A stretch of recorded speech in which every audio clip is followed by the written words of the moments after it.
Evening students. Today we are going to continue the lesson Geography Unit 4 India Resources and Industries. Now we are going to see about the conventional energy sources. Conventional means non-renewable energy sources பற்றி நம்ம பார்க்க போகிறோம். First வீடியோவில் நம்ம renewable resources பற்றி பார்த்தோம். இப்போ non-renewable conventional, that means non-renewable resources energy sourcesல first one thermal powers பற்றி பார்க்க போகிறோம். Thermal power is generated using the fossil fuel like coal, diesel, petroleum and natural case. எதனால் இந்த தெர்மல் பவர்ஸ் வந்து உருவாகுது அப்படின்னு பார்த்தீங்கன்னா, கோல், லாங் இயராக யூஸ் பண்ணக்கூடிய coal, diesel, petroleum and natural gas, it is a convert generated into electricity. It is a thermal power. Thermal power corporation NTPC is established in 1975ல் இது வந்து எஸ்டாப்ளிஷ் பண்ணியிருக்காங்க. At present 13 coal based super thermal power project. இந்தியாவில் 13 கோல் thermal power project இருக்குது. 7 வந்து case and liquid ஃபியூயலில் பண்ணிக்கிட்டு இருக்காங்க. Based the combined the cycle project இந்த ஸ்டேட்ஸ். எந்தெந்த ஸ்டேட்ஸ்லாம் பண்ணுறாங்க இந்த தெர்மல் பவர் ப்ராஜெக்ட் அப்படின்றது? அஸ்ஸாம், பீகார், ஜார்க்கண்ட், சத்தீஸ்கர், மிசோரம் அண்ட் வெஸ்ட் பெங்கால்.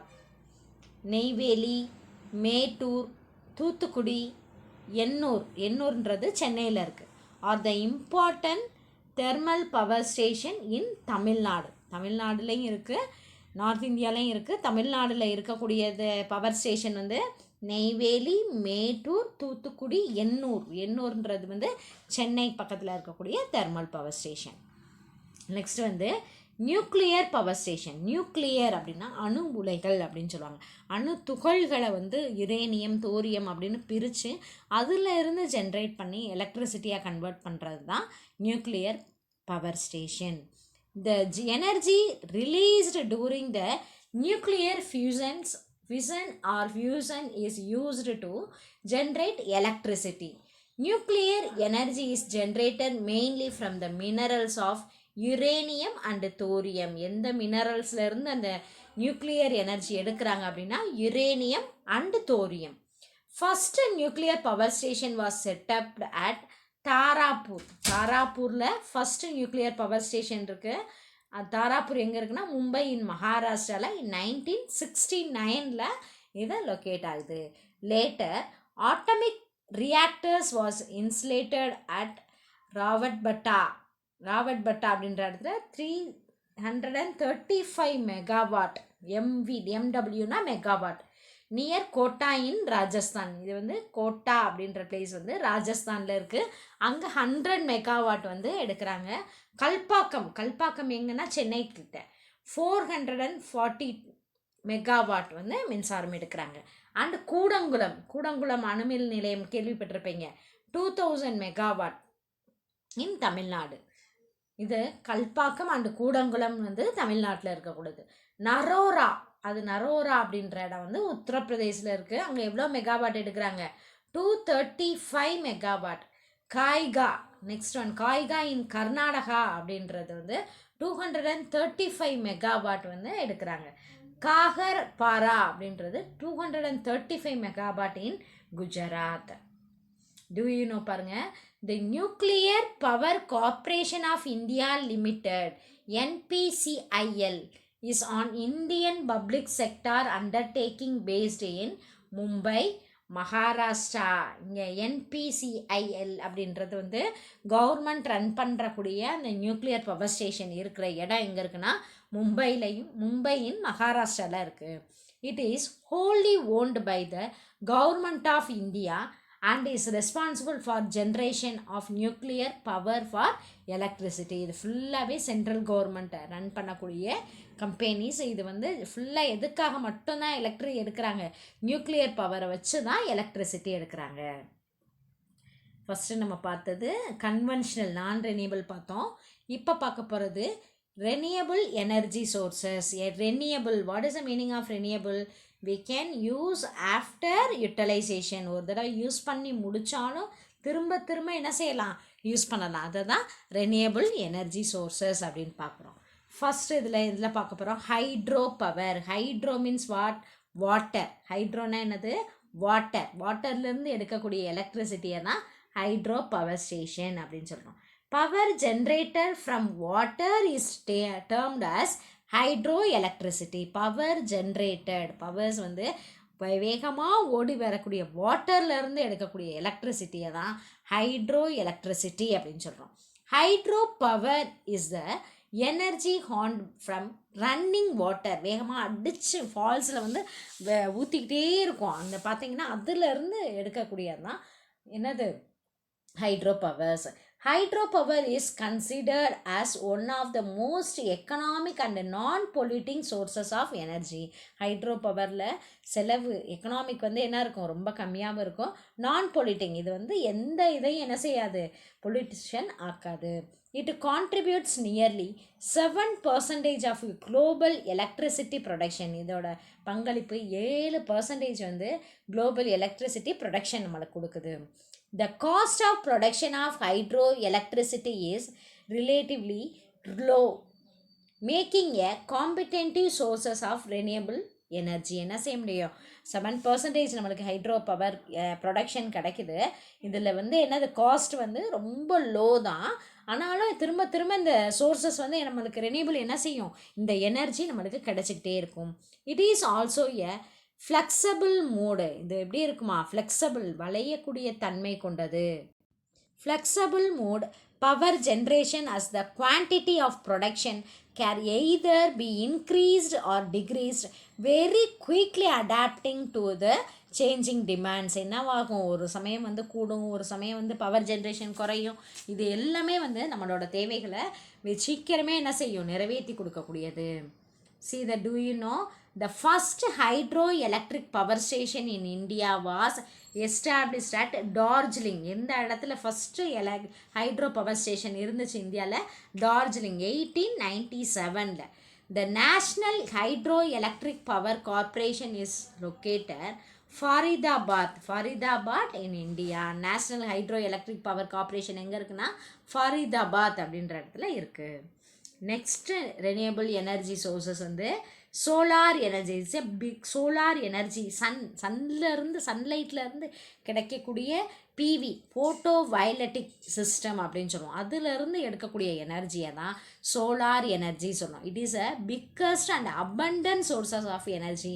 இது என்ன இதுதான் என்னது, வேர்ல்டுலே அபண்டன், என்ன செய்ய முடியாது, நியூமரஸ், எண்ணிக்கையில் அடங்காதது நம்மளுக்கு கிடச்சிக்கிட்டே இருக்கக்கூடியது தான் இந்த solar energy. Solar power is a conversion of sunlight into electricity. இதிலிருந்து கிடைக்கிது, சூரிய கதிர்கள்லேருந்து கிடைக்கக்கூடியது. Either directly using the photovoltaics. இது டைரக்ட் புற ஊதா கதிர்கள் அப்படின்னு சொல்லுவோம், ஃபோட்டோ வயலட்டிக், அந்த கதிர்கள்லேருந்து எடுக்கிறாங்க. Indirectly using the concerned the solar power. டைரெக்டாக ஃபோட்டோ வயலட்டிக் சிஸ்டம் எடுத்து indirectly using the CSP, concentrated solar பவரை யூஸ் பண்ணுறோம். Concentrated solar power system use lenses or mirror and tracking system to focus a large area of sunlight into small beam. என்ன concentrate solar energy அப்படின்ற concentrate solar power system அப்படின்றது வந்து என்னது, இது வந்து டைரெக்டாக எடுக்காமல் இன்டைரக்டாக எடுக்கக்கூடியது. லென்ஸ் ஆர் மிரரை வந்து யூஸ் பண்ணி, ட்ராக்கிங் சிஸ்டம் யூஸ் பண்ணி, இந்த லார்ஜ் ஏரியா சன்லைட்டில் ஸ்மால் பீம், சின்ன ஒரு பிம்பமாக தெரியக்கூடியது தான் சிஎஸ்பி, கான்சன்ட்ரேட் சோலார் சிஸ்டம் அப்படின்னு சொல்லுவோம். Photovoltaic convert light into electronic current using the photovoltaic effect. அந்த ஃபோட்டோ புற ஊதா கதிர்கள் வந்து எலக்ட்ரிக் கரண்ட்டை வந்து என்னவாக்குது, ஃபோட்டோ வயலட்டிக் எஃபெக்டை உருவாக்குது. Solar energy corporation of India limited, it's located in New Delhi. எங்கே இருக்குது, solar Energy Corporation of India is Limited is a Government of India enterprises. இதுவுமே Government of India ரன் பண்ணுறது. It is headquarters is located at New Delhi. இந்த headquarters எங்கே இருக்குது அப்படின்னா new டெல்லியில் இருக்குது. The mass objectives of the solar thermal energy program being implemented by Ministry of Non-Conventional Energy Sources. இந்த solar thermal energy program வந்து ministry of இதை யார் லான்ச் பண்ணுறாங்கன்னா ministry of non conventional energy source MNES அப்படின்னு சொல்லுவோம். As are market development commercialisations and utilisations of heat energy requirement of different application in domestic institutional and industrial sector. எதுக்கெல்லாம் இதை use பண்ணுறாங்க அப்படின்ற market டெவலப்மெண்ட்டுக்கு ஃபஸ்ட்டு, அடுத்து commercialisation trade பர்பஸஸ்க்காக, and heat energy எதுக்காக heat energy requirement and different application வீட்டுக்கு தேவையான domestic purposes and installation of the industrial sector நம்மளோட இண்டஸ்ட்ரிக்கும் யூஸ் ஆகுது. Solar power is used in water heater. எதுக்கெல்லாம் சோலார் பவர் யூஸ் ஆகுது? Water heater, refrigerator, drying, street lighting, cooking, pumping, power generator, photovoltaic cells and solar ponds extra. எதுக்கெல்லாம் use பண்ணுறாங்க? வாட்டரை heat பண்ண, ஃப்ரிட்ஜுக்கு, try அதை காய வைக்கிறதுக்கு, ஸ்ட்ரீட் லைட்டு தெரு விளக்குக்கு, மின்சாரத்துக்கு, குக்கிங் பண்ணுறதுக்கு, பம்பிங் பவர் ஜென்ரேட்டர் கிடைக்கிது, புற ஊதா கதிர்களுக்கு, இந்த மாதிரி பல வகையான இதுகளுக்கு யூஸ்ஃபுல்லாக இருக்குது. எந்தெந்த ஸ்டேட்ஸில் இருந்து இது கிடைக்கிது சோலார் பவர் ப்ராடக்ட் கிடைக்கிது? Andhra Pradesh, Gujarat, Rajasthan, Maharashtra and Madhya Pradesh as the major solar power producers. Next renewable ரிசோர்ஸஸில் எதை பற்றி பார்க்க போகிறோம்? Wind energy. விண்ட் எனர்ஜி அப்படின்றது காற்று அடிக்கக்கூடிய காற்றுலேருந்து கிடைக்கக்கூடியது தான் wind energy. Wind energy is extracted from air flow using the wind turbines. காற்றாலை அப்படின்னு சொல்லி வச்சுருப்பாங்க, அது மூலமாக நம்மளுக்கு கிடைக்கிது. It is a cheap and pollution free sources of energy. இது எல்லாமே விண்டு சோலார் எல்லாமே அது பொல்யூஷன் கிடைக்காது, காஸ்ட்டு ரொம்ப கம்மியாக இருக்கும், ஆனால் ஃப்ரீயாக நம்மளுக்கு திரும்ப திரும்ப கிடைக்கக்கூடிய energy. Power from wind mills are used for pumping water and to the sail propel ships. எதுக்கெல்லாம் யூஸ் பண்ணுறாங்க அப்படின்னா பம்பிங் வாட்டர் பம்ப் பண்ணுறதுக்கு அண்ட் செயில் ஷிப்பில் வந்து பயணம் செய்கிறாங்கல்ல அவங்களுக்கும் யூஸ்ஃபுல்லாக இருக்குது. Wind power is plentiful, renewable திரும்ப யூஸ் பண்ண முடியும், வைட்லி டிஸ்ட்ரிபியூட்டட் எல்லா இடத்துலையும் கிடைக்கக்கூடியது, clean and produced, no greenhouse, ஏன்னா க்ரீன் ஹவுஸ் எஃபெக்ட் இல்லாதது, க்ளீனாக இருக்கக்கூடிய சுத்தமான காற்றுலேருந்து கிடைக்கக்கூடியது. Greenhouse gas emissions during the operations. This plans occupy only a less space. இதுக்கு வந்து இந்த பிளான்ஸ் விண்டு டர்பைன்ஸ் வந்து அமைக்கிறதுக்கு பிளான்ஸ் அமைக்கிறதுக்கு என்னது ஸ்பேஸும் கம்மியாக வேணும். ஓகேவா? If you understand. Next do you know பாருங்கள். Tamil Nadu has the largest installation of the wind turbines in the country. இந்த ஆரல்வாய்மொழி தமிழ்நாட்டில் எந்த பிளேஸில் இருக்குது விண்டு டர்பைன்னா Aralvaimozhi or near Kanyakumari is the largest concentration of wind farms capacity at the single location in the world. வேர்ல்டில் largest concentrations wind concentration எங்கே இருக்குது அப்படின்னு wind forms capacity இருக்குது சிங்கிள் லொக்கேஷனில் அப்படின்னா ஆரல்வாய்மொழி இன் கன்னியாகுமரி இன் Tamil Nadu. The development of wind power in India begin in 1986. எப்போ அந்த wind powers வந்து உருவாக்குறாங்க? 1986ல். with wind first wind farms was set up in coastal area. First wind farm வந்து எங்கே உருவாச்சுன்னா கடற்கரை பகுதிகளால். குஜராத்தில் ஒக்கா அப்படின்ற இடத்துல, மகாராஷ்டிராவில் ரத்னகிரி அப்படின்ற இடத்துல, அண்ட் தமிழ்நாடு தூத்துக்குடி. நம்மளோட கோஸ்டல் ஏரியா எது அப்படின்னு பார்த்தீங்கன்னா தூத்துக்குடி. அதில் எவ்வளோ மெகாவாட் கிடைக்கிது? 55 மெகா கிலோவாட் அப்படின்னு சொல்லுவாங்க. Waste of wind turbines. The capacity has significantly increased in the last few years. இப்போ நிறையவே இன்க்ரீஸ் ஆகிருக்கு. The India has a fourth largest installed wind power capacity in the world. வேர்ல்டில் நம்ம விண்டு ஜென்ரேஷன்ஸில் எத்தனாவது பிளேஸில் இருக்கோம்? 4th place. India has the 4th largest installed wind power capacity in the world. அடுத்து பாருங்க, the National Institute of Wind Energy, NIWE, Chennai. இது வந்து எங்கே இருக்குது அப்படின்னா சென்னையில் இருக்குது. It was established in Tamil Nadu in 1998 as a autonomous institution under the administrative control of Ministry New and Renewable Energy. New and Renewable Energy Resources மூலமாக கிடைக்கக்கூடிய autonomous institution தான் தமிழ்நாடுல 1998 சென்னையில் இருக்குது. NIWE, that means NIWE means National Institute of Wind Energy. Main activities include resources assessment, testing and certification. இவங்க தான் அந்த ரிசோர்ஸஸை வந்து எப்படி யூஸ் பண்ணணும் அதுக்கு டெஸ்டிங் பண்ணி சர்டிஃபிகேஷன் கொடுக்குறாங்க. நெக்ஸ்ட் வந்து பயோமாஸ் எனர்ஜி, உயிரின பல்நோக்குத்தன்மை அப்படின்னு சொல்லக்கூடிய அந்த அனிமல்ஸ், பிளான்ட்ஸ், அனிமலோட வேஸ்டேஜிலிருந்து கிடைக்கக்கூடிய ஒரு எனர்ஜி தான் பயோமாஸ் எனர்ஜி அப்படின்னு சொல்லுவோம். Bio energy may be obtained through the biodegradable materials like animal tank, kitchen waste, water, I think, agriculture residues and city waste extra. வேஸ்டான பொருட்கள், அனிமல் டங்க், அந்த என்ன சொல்லுவோம், மாட்டு சாணம்னு சொல்லுவோம்ல, அந்த பொருட்கள்லேருந்து, கிச்சனில் இருக்கக்கூடிய வேஸ்டேஜிலேருந்து, அதில் வாட்டர் ஹைஜீன்லேருந்து, வாட்டர்லேருந்து எடுக்கக்கூடிய பொருட்கள்லேருந்து, அக்ரிகல்ச்சர் ரெசியூட்ஸ், அக்ரிகல்ச்சரில் இருக்கக்கூடிய வேஸ்டேஜ் பொருட்கள்லேருந்து, சிட்டி வேஸ்ட்லேருந்து, எல்லாத்துலையும் இதில் இருந்து தான் பயோமாஸ் எனர்ஜி உருவாக்குறாங்க. It is a clean and cheap sources of energy. இது வந்து க்ளீனாகவும் இருக்கும், சுத்தமாகவும் கிடைக்கக்கூடியது, அண்டு சீப், என்னது லோ காஸ்ட் கம்மியாகவும் கிடைக்கக்கூடியது. Energy derived from biomass is mostly used from the domestic purposes. இந்த எனர்ஜி வந்து எதுக்காக மட்டும் யூஸ் பண்ணுறாங்க? டொமஸ்டிக் பர்பஸஸ்க்காக யூஸ் பண்ணுறாங்க.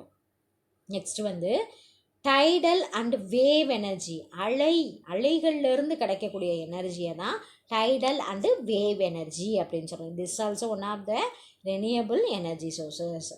There are two main sources of energy. First one is a ocean energy. Ocean energyனா கடலோட அலைகள் வந்து என்ன செய்யும், திரும்ப திரும்ப திரும்ப திரும்ப என்னது, ஒரு அலை போனோம்னா திரும்ப என்ன இருக்கும், ஓய்வெடுக்காமல் வந்துக்கிட்டே இருக்கும். அந்த அலைகளில் கிடைக்கிறதான் they are ocean tides and ocean waves. இதை தான் என்னது, கடலோட அலைகள் அப்படின்னு சொல்லுவோம். எங்கேருந்து இந்த கடலோட அலையிலேருந்து கிடைக்கிறாங்கன்னா, the gulf of Cambay is the gulf of Cambay, குஜராத்தில் இருக்கக்கூடிய வளைவு தான் கல்ஃப் ஆஃப் காம்பே அப்படின்னு சொல்லுவோம். Is the best suited area of the tidal energy. This is followed by அதுக்கு கல்ஃப் ஆஃப் கட்ச், வளைவு அப்படின்றதான் கல்ஃப் அப்படின்னு சொல்லுவோம். கல்ஃப் ஆஃப் கட்சில் 1000 மெகாவாட் எடுக்கிறாங்க. அண்டு சுந்தர்பன்றது வெஸ்ட் பெங்காலில் இருக்குது, அங்கே 100 மெகாவாட் டைடல் எனர்ஜி கிடைக்குது. And wave energy power plant of 150 kilowatt, maximum 150 energy has been installed at Vizhinjam அப்படின்ற இடத்துல கிடைக்கிது. 150 கிலோவாட். விஜினிஜம் நியர் திருவனந்தபுரம். எங்கே இருக்குன்னா அந்த விஜினிஜம்ன்றது Thiruvananthapuram. And another plant of the kind has been set up that Andaman and Nicobar island. Another tidal wave energy எங்கே இருக்குது? Andaman and Nicobar island. Gulf of Kutch, gulf of Cambay, Vizhinjam and Andaman Nicobar ஐலாண்டில் டைடல் அண்டு வேவ் எனர்ஜி நம்மளுக்கு இருக்குது. லிசன் ஸ்டூடெண்ட்ஸ், நம்ம இந்த போர்ஷன்ஸ் வந்து 4.1, 4.2 தான் நம்மளுக்கு இருக்கிற போர்ஷன். இந்த இருக்கக்கூடிய 4.3 அப்படின்றது ஒமிட்டட் போர்ஷன், இதிலேருந்து நம்மளுக்கு கிடையாது. அதனால் இதுவரை நம்ம கிளாஸு இந்த லெசனை கம்ப்ளீட் பண்ணியிருக்கோம். Take a book page number 184. இந்த லெசனில் 4.1ம் 4.2 மட்டும்தான் நம்மளுக்கு இருக்கக்கூடிய போர்ஷன்ஸ். அடுத்து 4.3 இண்டஸ்ட்ரீஸ் ஃபுல்லாக நம்மளுக்கு ரெடியூஸ்டு போர்ஷனில் கிடையாது, அதை ஒமிட் பண்ணிட்டோம். ஓகேவா? இப்போ choose the correct answer mark பண்ணுங்கள். 1 வேர்டு எல்லாமே மார்க் பண்ணிக்கோங்க. Choose the correct answer. Magnesium is used in option B, steel making. Anthracite coal has option A, 80 to 95% of carbon. Third one, the most important constituents of petroleum are hydrogen and என்ன இருக்கும் இதில் option C carbon. Fourth one, the city is called as the Manchester of South India. Option D, Coimbatore. Fifth one, the first nuclear power station was commissioned in option C, Maharashtra. The most abundant source of energy is option B, sun. The famous Sindri fertilizer plant is located in option A, Jharkhand. Eighth one, the nucleus for the development of Chota Nagpur Plateau region is option B, mineral deposit. Match the following: backside, aircraft, gypsum, cement, black gold, coal, iron ore, manganate, mica, electrical goods. Question answer பாருங்கள். இதில் already நம்ம mark பண்ணியிருக்கோம். First question, first one, second one, third one, fourth one, fifth question வரைய தான் உங்களுக்கு இருக்கக்கூடிய book back question answer. இதில் distinctions between பாருங்கள். இதில் ஃபஸ்ட்டு கொஷின் இருக்குது, செகண்ட் ஒன் இருக்குது, ஃபிஃப்த்து ஒன் இருக்குது. 4 and 5, தேர்ட் அண்ட் ஃபோர்த் வந்து ஒமிட்டட் கொஷின். அது மாதிரி 5 மார்க்கில் உங்களுக்கு நோ 5 மார்க். இதில் எந்த 5 மார்க்கும் கிடையாது. மேப்பில் எல்லா பிளேஸும், இந்த 2 பிளேஸும் இருக்குது. அயன் ஓர் ப்ரொடக்ஷன் சென்டரும் எழுதணும், பெட்ரோலியம் நேச்சுரல் கேஸும் எழுதணும், மார்க் பண்ணணும். ஓகேவா? If you understand, I hope. Next மேப்பில் பாருங்கள், coal mining centre. Coal mining சென்டர்னால் எது வேணாலும் எழுதலாம். ஜார்க்கண்ட், நெய்வேலி இப்படின்னு எதை வேணாலும் மார்க் பண்ணலாம். கல்டிவேஷன் ஆஃப் காட்டன் கிடையாது, அயன் அண்ட் ஸ்டீல் இண்டஸ்ட்ரியும் கிடையாது. உங்களுக்கு ஃபஸ்ட் 1, 2, 3 தான் புக் பேக்கில் இருக்கக்கூடிய map question. Okay students, I hope you understood this lesson. இந்த லெசனில் இருந்து தான் உங்களுக்கு இன்றைக்கான இந்த வீடியோக்கான டெஸ்ட்டு இருக்குது. Okay, prepare for the test. Take care. Thank you.